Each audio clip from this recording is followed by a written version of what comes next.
Details చూద్దాం. OU భూముల జోలికి వస్తే ఊరుకునేది లేదని హెచ్చరించారు కాంగ్రెస్ నేతలు. ఓయూ స్టూడెంట్స్ తో కలిసి గవర్నర్ తో కలిశారు. విద్యార్థులపై పెట్టిన కేసుల్ని ఎత్తివేయాలని కోరారు. కంపెనీలకు ఇచ్చిన భూముల్ని రిటర్న్ తీసుకుని పేదలకు ఇళ్లు కట్టించాలని డిమాండ్ చేశారు. ఓయూ భూములపై సీఎం వెనక్కి తగ్గకపోతే ఆందోళనలు తప్పవన్నారు నేతలు. కాంపౌండ్ కట్టుకున్నాం, దాన్ని సెక్యూర్డ్ చేసుకున్నాం. అంత సెక్యూర్డ్ గా ఉన్నటువంటి ఉస్మానియా యూనివర్సిటీ ఈ రోజు చిత్రం చేయాలనే ప్రయత్నం చేయడం చాలా అన్యాయమైనటువంటిది.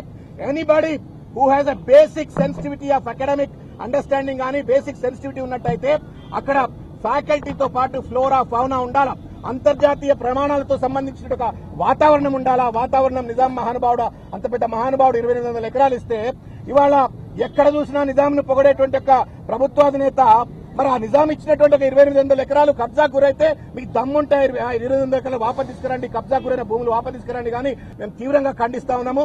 ముఖ్యమంత్రి గారికి మేము ఒకటే విజ్ఞప్తి చేస్తా ఉన్నాం, చాలా భూములను ఇవాళ కబ్జా గురైన భూములు మీకు చేత కాకపోతే మీ విద్యార్థి లోకం అంతా కూడా మీతో పాటు నిలబడతాం. మేము కూడా కావాలంటే ఆ కబ్జా గురైన భూములను మళ్ళా వెనక్కి తీసుకోవడంలో మా పోరాటం మీకు కూడా మీకు సహాయకరం చేస్తాం. ఎవరి బాగు కొరకు ఈ బంగారు తెలంగాణ నిర్మిస్తున్నావు? ఈ రోజు ప్రతి ఒక్క విద్యార్థి, సగటు విద్యార్థి యొక్క ఆలోచనలో కేసీఆర్ విద్యార్థికి ఎందుకు దూరం అవ్వాలనుకుంటుండా అనే ఒక బాధ కూడా ఉన్న పరిస్థితి ఉన్నది. విద్యార్థులు బాధపడుతుంటే చూసి విద్యార్థులు సహనం కోల్పోయి ఈ రోజు ఉద్యమాలకు చేస్తే నాన్ బెయిలబుల్ కేసులు పెడతారా? అందుకనే ఈ రోజు ఛాన్సలర్ గారు యూనివర్సిటీ కస్టోడియన్ గా ఉండే వారి దగ్గరకు వచ్చి విన్నవించుకున్నాం. వారికి స్పష్టత ఉంది యూనివర్సిటీ భూముల మీద.